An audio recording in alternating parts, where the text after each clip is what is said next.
Welcome to Closer to Venus. I'm Johnny Burke, and today's guest is Jennifer Rose. She is a psychic medium, channel, and healer. In addition to her one-on-one work with clients, she demonstrates mediumship for small groups and large audiences, including spiritualist churches.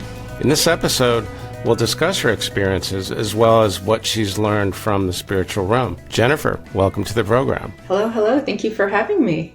So, when did you first discover your mediumship? Not when I was a kid. I knew I was intuitive. I knew I was highly sensitive when I was a kid, but I wasn't one of those seeing spirits everywhere. And that's a good thing to explain to people because some people think that they need to have had that experience to make them a medium. So not true. Anybody can be a medium too. So it wasn't until I was later in my life, about 2015-ish, I started feeling the calling. I could see what other mediums were doing and the impact that they were having. I just knew I had to do that. But I did have some experiences when I was a kid where, I was feeling spirit around. But if I told people I knew that was going to happen or I felt like that was going to happen, they never believed me. So you just learn to keep it quiet. But even as a teenager, you'd find me at a metaphysical bookstore. And so I was always kind of intrigued and interested in metaphysical things and astrology and crystals and things like that. But it wasn't until later that I finally felt that pull. It's okay, it's time. And it's interesting that you brought up that anyone can be a medium. And I'm sure you're aware of this too, because you actually mentor mediums. You can appreciate the need for training. In our last conversation, you mentioned you can't just take a class and then put a shingle out. Yeah, that would be a very bad idea. Yeah, very bad idea. So you also channel as well. Did you start channeling at about the same time, or did that maybe come later? Pretty close. I put myself through what I call spiritual bootcamp. So I was starting to go to development circles for mediumship and workshops. I went into healing. I learned Reiki, but I also was going into trance healing as well. And then if there was any kind of trance workshop when it comes to trance speaking or channeling, I was going to that as well too. So I was all in. Yeah. So. You're talking about physical mediumship. Yeah, so I have been in a physical mediumship private group for almost 10 years as well too. So trance speaking and channeling are basically the same thing, but some people have their own sort of version. So when we think of channeling, we tend to think more of interdimensional beings like ETs or maybe angels, things like that. When we think of trance speaking in the mediumship community, it tends to be more along the lines of connecting with a loved one in spirit or a spirit guide, helper in spirit too, giving messages of philosophy usually. So that tends to be the distinction, but basically you're channeling. So just who you're channeling. Okay, so speaking of who, have you ever come across different non-human entities while channeling? Or in your mediumship for that matter? Yeah, for sure. Angels came pretty quickly for me too. So I was connecting with loved ones, guides, and angels. And then a little bit more recently, within the last year or so, I've been getting more visits from our galactic friends, I like to call them. And I think because it's probably more needed right now because of the changes that we're going through, or they just decided I was ready. But I'm open to whoever wants to come through. I have found that spirit is multidimensional and very diverse. And so I never limit. I don't go, I'm only going to connect with loved ones. I don't do that. It's whoever wants to communicate, you're welcome here. Okay, so you're open to whoever wants to come through. But aren't there some protection practices just to make sure only the right type of beings come through? Or important, isn't it? I have never had anything negative coming through. I've never had to worry about that. That may be just because of what I believe, or maybe I'm protected by my helpers. So it's important to also understand what your beliefs are about spirit world. And there's also deeper understandings of the experiences that we have too. Some people may think that they're communicating with some kind of negative energy or entity, but really what's happening is it's something that's going on with their own mind, their own psychology of themselves. So it's important to really take a close look at what's happening so that you can have a better understanding, looking through it at different lenses, if that makes sense. It does. And speaking of different beings, I've noticed that a lot of the religious types, tend to talk about things like demons and so forth. In your experience, is that most likely just like an ET shapeshifter type that's just trying to play around with us, or could that actually be the real thing? It depends on what you believe. And so if someone were to come to me thinking they were cursed or thinking that they were possessed or something like that, and I were to explain it to them and say, no, I'm not seeing that for you. What I'm seeing is you have a lot of subconscious fears that are manifesting in your reality. You're actually helping to create your reality. Not anything wrong at all, but they might not believe me. They'd want to go to somebody who would believe them or confirm what they think is happening. And I'm okay with that as long as they feel like they got some help from that person too, because some mediums may say you've got something negative attached to you or you've got something negative in your field, and they're doing that to disempower you and get you to then be dependent on them and their services. But some are genuinely trying to help people. Their beliefs are matching each other. I still respect them even if I don't quite have the same belief system, because these are questions I've asked myself and asked to Spirit. Why do people have these experiences and things like that? And so I have some different lenses that I can offer. A lot of times people are going through spiritual awakening. And so what's happening is in their psychic reality, but they may think it's something negative because they don't have any other framework to understand what's happening. Speaking of spiritual awakening, you had an experience that you described as a living near-death experience, an NDE. Yeah. How did that happen? When I started developing in like 2015-16, I pretty much was in a spiritual awakening almost right away because I was doing so much meditating, taking so many classes, and it was just time. That was my destiny of what was supposed to happen. Right around COVID, when that started hitting, I had started feeling even more longing towards what I would call God at that time too. I kept feeling this longing to know more. That's not very uncommon. And when COVID hit, I thought, oh boy, we're going into a collective dark night of the soul, because people are going to have nothing to distract themselves but their own thoughts. They're going to be stuck with their thoughts, and they're going to have to be working out whatever's going on in their subconscious or unconscious mind. And so for myself too, that's when I went into a deeper or more, what I call more advanced stage of spiritual awakening too. I also had a health issue that I wasn't aware of. I was severely anemic, so I was eating a lot of ice. So that contributed to what was already a very difficult experience spiritually. And the two combined together, basically my life force was not so much in this plane, but was very much in the other reality. So I was seeing the quantum field, and I was in trance for a long period of time. And when I finally came out of that and then was able, once COVID relieved, I could go to the doctor and I could get treated properly. But once I got through the worst of it too, I had come to the point where I understood there was no separate me. I was not a completely individuated, separate being, but I was always connected to spirit. We know that, we hear that all the time. You're a spiritual being having a human experience. It's one thing to believe it or to intellectually know it. It's a far another thing to actually experience it too. So I had a lot of psychic stuff going on in my reality that got me to that point. And so now, like, I'm always connected. I can always feel the energy, but I'm still very much here in this realm too. I exist in both, but I try really hard to stay grounded in this one so I can be me.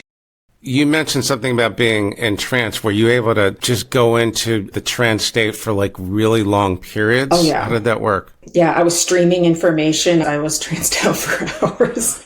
Lost a lot of weight too, but I finally moved through the worst of it.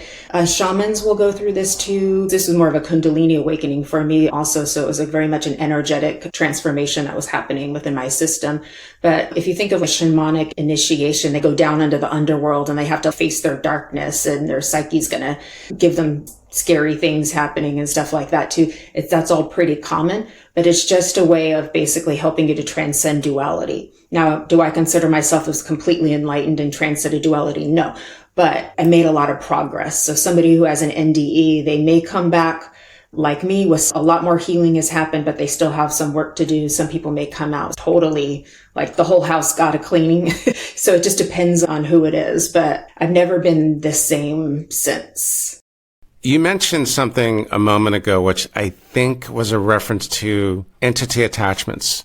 When, let's say, a healer or a medium or whoever notices there are attachments in your energy field. Is the issue that some practitioners want you to be dependent on them to clean them, or is it something else? Yeah, very good question. So some people, practitioners, they may already have a pre-existing belief in that. And so then they see something and then so they go, well, it's that. They've been taught that. They believed that from before. Now, we have to remember that. And I have respect for my colleagues who have different belief systems than me, and that's okay. As long as I know they're genuinely trying to help people, then I'm not going to say, hey, you're trying to harm someone on purpose to get their money. But that is a thing sometimes, right?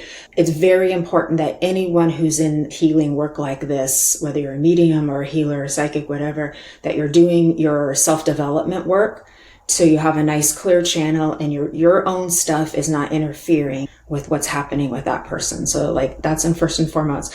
I do not believe in spirit attachments. I know some people do. That's okay. I have respect for them as well, but I'll just give you my lens or my view as I've come to understand it too. When we pass over, our consciousness changes, or it becomes non-physical once again. Now, it was always non-physical and physical. So there's a part of us that's still residing over in spirit world. Our higher self is non-physical, and it's channeling itself through us as this physical manifestation. It's pretty crazy to think about. Our spirit beings or our higher selves could be together right now looking down thinking, oh, he's trying to figure this out or trying to ask the right question or whatever. It's like the Harry Potter movie where he dips himself into the pool of water in the bowl. And then when he dips his face in, he's seeing a whole nother reality happen. It's like that. That's a good way of giving you like an analogy of what it's like to be in spirit and then translate your consciousness into a physical reality. That makes sense because we know this isn't actually as solid as we think it is. With attachments, the question is we have to ask ourselves a couple questions. So the theory is they need energy, and so that's why they're doing that. So I'm like, why do they need energy? Their consciousness, they're divine. They were never separate, and they already are energy. Where's all their spirit helpers? Where's their loved ones? Where's God, source, creator, and all of this? Wouldn't they help them along the way over to where they're supposed to go? I would think so, because I've had people on the show talking about entity attachments, and it's almost like an earthbound ghost or something, like you said, that is feeding off the energy, which also reminds me of what we have heard about the malevolent ETs, where they basically feed off of our energy at extremes. Some negative and like anything from manic to completely like depressive. Does that make sense or not necessarily? There's a package of information that you just gave me there. I'll try to like get through those different steps too. What could be happening when someone sees an attachment is that what there actually is tuning into is another part of that person's psyche, like another persona that perhaps needs to be more integrated. It could be a situation. They could be seeing a dark spot in someone's aura, and that's basically something in their life that they're transforming right there too. So it's the lens at which they're perceiving what's happening, if that makes sense too. When it comes to ghosts, that's pretty interesting because again, I would say like, where is spirit? No one's going to be left behind when your consciousness, you're not physical anymore. So you're going to be in the realm of consciousness now with all the other realm of consciousnesses too. But what's really happening is when I see soul rescue going on, then what we're seeing is a ghost is somebody who is invisible. So can't be seen, can't be heard, needs help going to the light. Being seen, being heard, needs help being illuminated. What would you say most people are feeling in the back of their minds? No one sees me. No one hears me. When is someone going to notice I exist? Those kinds of thoughts. And so what happens with the issues of Earthbound Ghosts, it's like a reflection of what people experience psychically and psychologically. So it's a reflection, but that doesn't mean it's real. It's illusion. But we can use any illusion to teach us something. So they're not there just for no reason. Illusions can teach us something. This reality is full of smoke and mirrors and illusions, and we have to keep going deeper and deeper through the layers to try to get to more clarity. Does that make sense too? It does. Speaking of earthbound ghosts, you have had experience with them or? No, but I also did not come in with that belief system too. So I've never had a problem connecting with anybody. I've never had a problem finding somebody, connecting with them, seeing where they are, seeing how they're doing. And I've never seen anybody having anything bad happening to them. But I know that callings of mine believe that's a thing and that's okay. But I kept asking Spirit, because there was two camps. That's not true. They're all fakes. They're all trying to take your money. And then there's this camp saying, no, this is true. This is what I'm experiencing. I'm trying to help people, things like that. And I just went, where are we going with this? So I kept asking the question. It was almost like a need for me, but a need for me is also means that Spirit wanted me to understand things through a different lens as well, too. And so it's a reflection. It's just a reflection of what people are feeling. And so why would they be left behind? Where's their helpers? Where's their loved ones? Where's the creator and all of this too?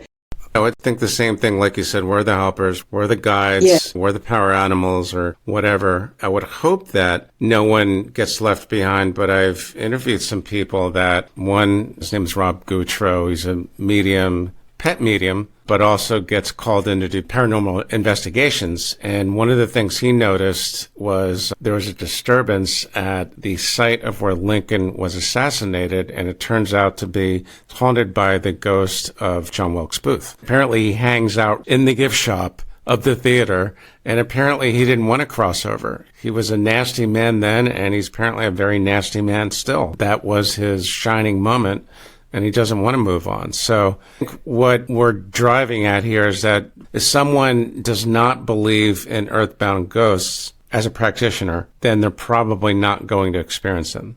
Does that make sense? Probably. I still keep an open mind because I think that's important. So if new information comes to me, then I will be open to changing my mind. And I think that's important that we all do that. I also understand that when we talk about these things, it's which lens are we looking through? Are we looking through a lens of duality, or are we looking through a lens of oneness?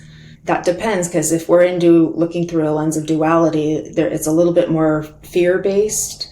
It's a little bit more dark and light distinction kind of thing too. Whereas when you're looking through the lens of oneness, there's a whole lot of other meanings and things that could be really happening that we haven't even touched into yet or even considered yet. The best question we can ask ourselves with any of this is, what else could it be? A lot of times with paranormal stuff, there might just need to be a story that needs to be told. And once that story is told and once that understanding is happening, the energy changes and shifts. And it's not there anymore. Yeah. Okay. I've noticed that certain mediums will say one thing and then, a few months later, someone will tell me something completely different. I've come to understand that what's true for one person might not necessarily be true for another. And we're talking about practitioners. For sure. Yeah. I think training is really important. I interviewed a gentleman who is the founder of Forever Family Foundation. They have grief retreats and things like that, but they also test and certify mediums. I've heard this from more than one medium that actually was certified there, that only about 15% of the mediums are certified. So you've also had some experience with past lives as well, right? Some of my own. That's one thing that I went through when I was going through a lot of spiritual awakening. I could still tap into that if I want to. So just a matter of shifting my mindset and my frequency. I'm not very fixated on past lives. I'm more interested in if they can help you learn about yourself here. If they help you in your know thyself journey, then go for it. If we get totally fixated on past lives, then we're escaping our reality here and what our purpose is here too. So I like to focus on the now, what's going on in your life now, if that makes sense, what's going on within you. We can go on a lot of wild goose chases with spiritual stuff too. And if it helps you learn about you, great. If it distracts you from you and really knowing who you are, and so that you can elevate yourself into the continual best version of yourself, because we're always evolving. And then sometimes you can get some healing from it as well too, just by when the story is told, you basically illuminated something, and then that story basically gets healed, if that makes sense too. So I am very big on the illumination of whatever is still buried in the darkness. It's basically when you unbury the bones, I use that symbolically and metaphorically, then we change, then we transform. You just mentioned healing a moment ago. Do you consider yourself a healer? I do consider myself a healer, so that is something that I offer. I do trance healing. I also do quantum type of healing as well, which is a little bit more interactive. And I teach healing as well too. But the person who is doing the healing at the end of the day is the person who's receiving, if that makes sense. So I'm a channel, I'm a helper, but I gotta have a label for it. So I'm not the only one making it happen. It's a partnership of me, of spirit, of my client, and their higher self or soul. It's a team effort, but ultimately it's the person who's receiving the healing who is doing all the work, because they're transforming, they're getting whatever they need energetically or psychically to transform themselves to improve their situation, whatever that is, mental, emotional, physical, or spiritual. Would you consider that quantum healing or something else? With trance healing, I'm just moving into a very subdued, altered state, and spirit helpers will basically blend with my energy and work through me to send healing to my client or the group that I'm with. And they can even move my hands around and things like that. So it's not me moving them. It's actually spirits. Quite magical. Doing this kind of work is super magical. It's the wow, the awe of it is fascinating. But with quantum healing, that's a more interactive experience. I'm still with spirit, but I'm looking into a person's field and I'm able to identify what situations their persons are having, like emotions, that is helping to contribute to whatever their problem is, whether it's anxiety or something physical or emotional that they're going through. And so I can tap into that about when it happened, like the story around it too. And so when we move into that and we start to unravel what's going on with that too, it helps to move that energy. So it actually works really well, because then the person is also hearing the information and they're able to go, oh yeah, that's right. That did happen. I did have something happen when I was 4. That was very traumatic. And it brought in a subconscious belief about yourself like this, or an emotion like this. And then we get to move it. And so then over the next couple of weeks, they can start to see a little bit of a change happen for themselves, like more movement of the energy, and they start to feel different afterwards too. They're both really effective. It's just dependent on what that person feels guided to do too. It's all quantum. At the end of the day, it's energy and light. Yeah. The trance healing then, is that like energy healing on steroids, or is it just another variant? Yeah, like with Reiki, which I did all the levels of Reiki too. You're still working with spirit, but you're more present in the situation. So because you're following a structure and you're doing the symbols and you're following your pattern of how you move your hands around and stuff like that too. And a lot of times people who do Reiki will progress and they'll automatically realize, I don't really need to do the symbols anymore. And now my hands are moving on their own, because spirit has developed with you enough along the way. And so they start to notice something has changed in the way that they're healing. The spirit world is like directly coming in and like blending with my energy. I may even feel like I'm somebody else for a little while there too, but I'm very much moving my own self out of the way. But if I were in person with somebody, they could move my hand for me, like, no, over there. So it's not me directing the whole thing. It's more of spirit world directing the whole thing too. Very beautiful, very magical experience, very divine. It's a beautiful energy to be around, and we get it too. Being the person who's doing the healing, being the channel, like we're getting the energy moving through us too. It's win-win all the way around to be a part of that, to see that person's life change for the better. I always feel grateful when I'm like chosen by spirit and they've guided me and this person is to come together. And I'm like, thank you. They've chosen me to communicate as a medium. They've chosen me to be their channel. And when you get into that experience, the atmosphere changes and you feel it. And it's just so beautiful. And the heart's open and the energy is, wow. It's super magical. It's not heavy. It's not dark. It's just beautiful. It sounds a lot more intense than a typical energy healing session, though, don't you think? It does feel different for me because I'm really feeling the blend with spirit, same as if I'm channeling. So if I'm channeling or trance speaking, they're very close in my energy. I like to say it's like a big energetic hug, or I'm a color and they're a color, and the colors are like merging together and becoming a third color for half an hour, 5 minutes, whatever. And so you definitely feel it. So the presence and the atmosphere in the room is pretty palpable. Yes, you can feel it. It'll make you sometimes sleepy, the client and myself too. We can get very subdued. And so it's like you don't even remember sometimes what happened afterwards, is very much because you're out of the space of retaining memory. It's in a different brainwave state too. So it is intense, but it's beautiful, intense. Trance healing is something that we should probably be hearing a lot more about. Or does it get lost in the realm of energy healing? There's so many modalities out there, but in the mediumship community, we would consider it a form of mediumship because we're working with spirit doctors or spirit healers. And a lot of magical things on the quantum level can happen there too. Like there's been stories of like someone had a diseased bone. This is in when I teach class, I talk about this one medium. I forget his name right now too, but someone had a diseased bone. And when the medium healer, trance healer came in to work with them too, spirit world kind of dematerialized the existing diseased bone and replaced it with more of an ectoplasmic type of bone and rematerialized it. And so then we get into kind of like miracles, miraculous type of things that you can't explain, phenomena you can't explain, things going away faster than they should. So there's been countless versions of stories of things that have happened over the last many years too. But that starts to filter into even other religions. For instance, Catholicism, they've documented miracles. And so people who have performed miracles have been sainted and things like that too. And you start to find it all over the place. You start to find the miracles, you start to find the unexplained phenomenon, and then you really realize it's like, Dorothy, we're not in Kansas anymore. We are playing in a spiritual realm, thinking that we're these very solid human beings, but there's so much more going on that we're not aware of because our lenses are just so immersed here. And that's totally okay too.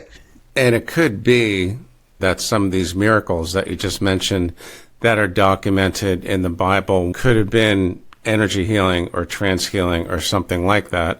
When I hear you describe the trance healing, it also sounds like shamanism. It sounds like something a shamanic healer would do. Yeah, because they're working with spirit world too. Yeah. Kind of like a different flavor of the same thing too. After a while, all these modalities start to blend together and connect together. And they're all beautiful versions, but that's how spirit is. They have so many different ways of showing us. It's a very colorful way of showing us what's possible. So the more we're open to all of it, like you get the whole candy store versus just a little bag of licorice. You know what I mean? It's just... In your experience, besides what you just described about trance healing, what are some of the most important things that you've learned about the spirit realm? A couple of things. If I want to give you the most important things, we are them and they are us.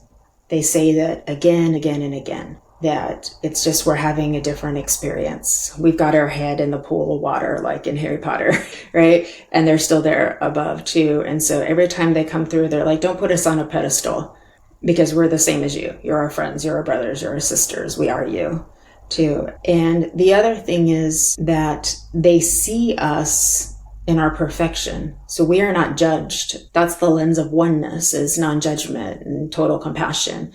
They see us in our absolute perfection. They don't see mistakes. They don't see wrongness.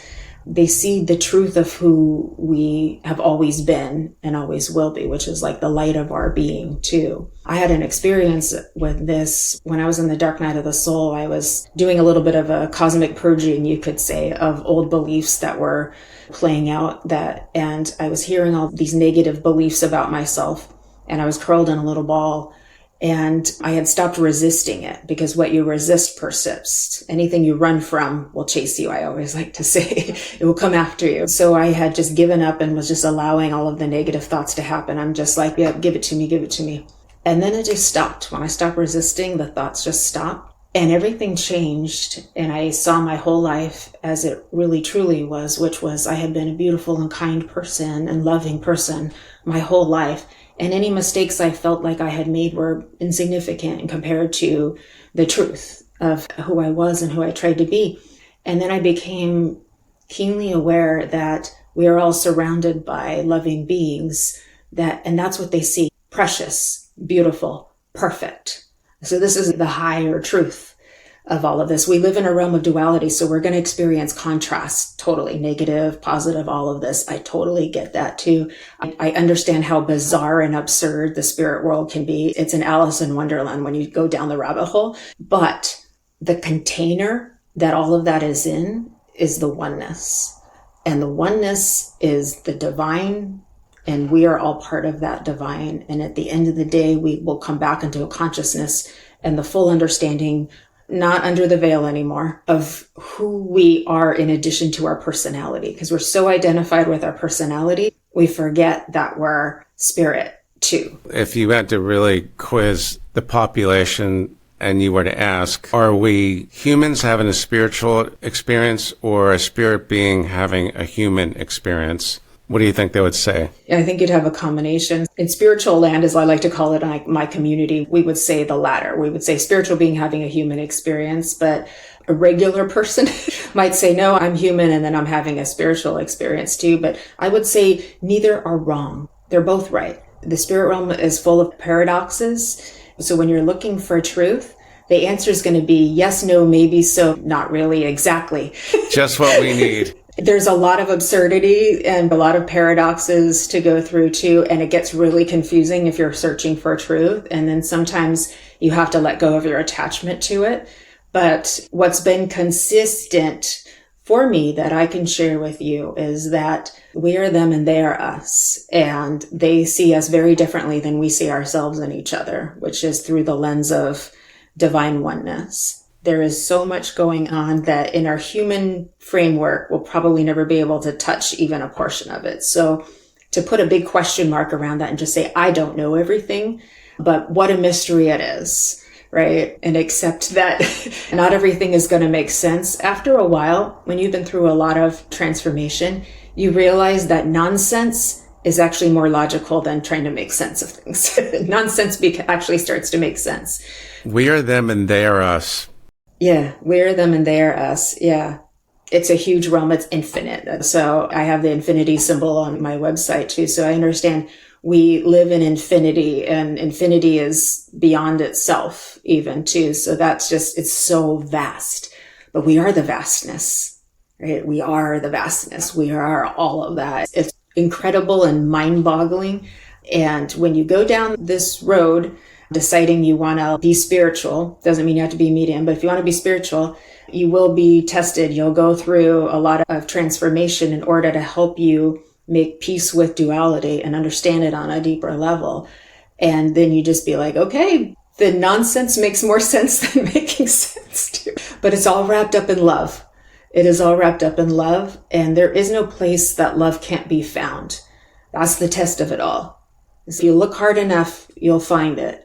And it can be hard to find, I know.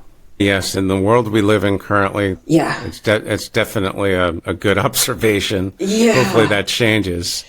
Oh, it will. It has to. What else do we need to know on the subject, at least for tonight? In the lines of what you were just saying is, I understand the world is going through some really challenging things right now too, unspeakable things. It's very difficult for people to think, how could it be this bad? People, no one wants to look at it. We tend to try to keep as distracted as possible. As good as it is as bad as it can be. And as bad as it can be is as good as it can be too. And so we have to hold the balance the best that we can. I strongly believe we actually are ascending and elevating. There's too much evidence that's being presented. There's so many visitations from ETs and the cosmic beings that are letting us know that they're here, they're supporting, they're not doing everything for us, but they're supporting. And a lot of old structures are falling away and breaking down and will no longer be, and they have to be replaced by something new, right? So I really strongly feel I can give some hope for everybody that we are moving towards a better place. We have to evolve, right? I haven't had one spirit being or ET saying that this won't work. They're basically saying this has to be successful. This is where we're going. So what we can do is work on ourselves. So that means we have to clean out the clutter of our own minds. We have to look at ourselves and be willing to see what's in there and do the work. We can call it shadow work if you want to call it too. Making peace with your darkness, coming into wholeness, because when you do that, you change the collective. So it's like a critical mass of people who are maturing, psychologically maturing and emotionally maturing. You get a critical mass, you really start to change the game. That's the game changer too. So that's what we can do. It makes a big difference. So we got to be careful of being all the way focused on the external. It's know thyself. When you know yourself, you change your reality, but you also change the reality around you, of everybody that you're connected to, and then some, and then some. That's really important. I thank you for allowing me to express that too. It makes a huge difference. That's what we do here on the podcast. We're trying to learn just like everybody else. And I think you made a really good point about we have to do the work inside, because as we change our reality, it has a ripple effect. Huge. Yeah. All right, Jennifer, thanks for coming on to the show. Great stuff. In the meantime, how can our listeners find you online? Thank you. My website is mediumjenniferrose.com, so you can find me over there, and I have a newsletter if you want to subscribe to that. On Facebook, I'm on Medium Jennifer Rose, and Instagram, Jennifer Rose Medium. Over on YouTube, Medium Jennifer Rose. You've been listening to Closer to Venus. I'm Johnny Burke. If you enjoyed today's episode, please consider subscribing. For more info, you can go to closertovenus.com. Thanks for tuning in, and we'll see you next time.